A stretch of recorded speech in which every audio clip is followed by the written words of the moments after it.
Wish to make a statement? Senator Risch. Mr. Chairman, I'm going to vote yes to move Sally Jewell to the floor, but number one, I want to explain why, and number two, I want to put some caveats on this. First of all, in meeting with her, I was really impressed with not only her willingness, but her enthusiasm to pursue the collaborative method of resolving natural resource disputes. Indeed, it's proven to be the only path forward to get these resolved that we have experienced in recent years. Secondly, like everyone here, I think I was impressed with her engagement, her willingness to engage on issues.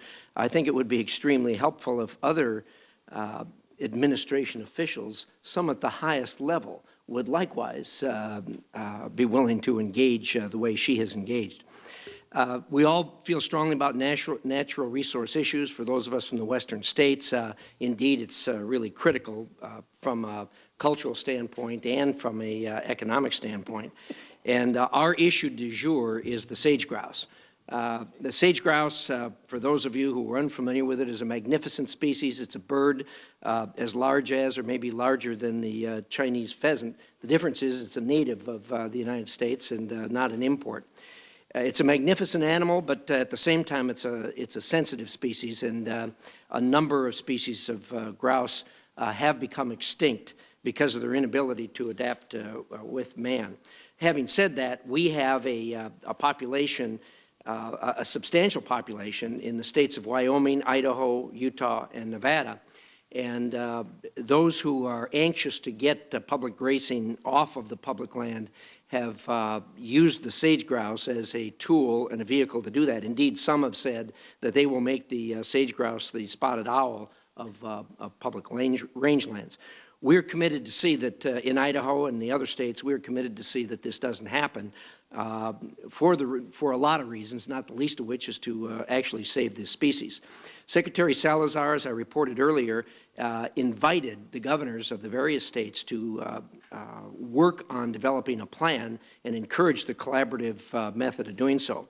Wyoming completed that. Idaho, at the invitation of Secretary Salazar, indeed convened, the governor convened such a collaborative panel who did an outstanding job, and they did what needs to be done with endangered species, and that is they followed the science. Indeed, they employed the foremost authority on sage grouse in the world to sit with this committee. They came up with a draft plan. I've already admitted in the record the statement from the head of the U.S. Fish and Wildlife Service in Idaho, who felt very good about the plan. Unfortunately, thereafter, whatever happened within Interior is, instead of following the science, they have been concerned about the litigation. And indeed, there is going to be litigation. There always is, and there's no question about it. As a result of that, we've been unable to get the department, and for that matter, the agency, the BLM, to agree with their own agency, and that is the U.S. Fish and Wildlife Service, that the science dictates that the Idaho plan is the way to go. Now, having said all that, since this nomination has come up, I have been impressed with the willingness of the agency to step back, take a look at this, and decide, are they going to follow the fear of litigation path, or are they going to follow the science? And indeed, they are showing very distinct signs that they are going to follow the science. I've had some assurances from them as far as how they're going to pursue this. We need the help of the U.S. Fish and Wildlife Service. We hope the department will continue on its path to allow the U.S. Fish and Wildlife Service to do what it is supposed to do, and that is work with the states on developing the plan. Having said all that, because of the willingness of the department, because of the assurances that I've been given, because of the progress that has been made, I'm going to vote yes this morning.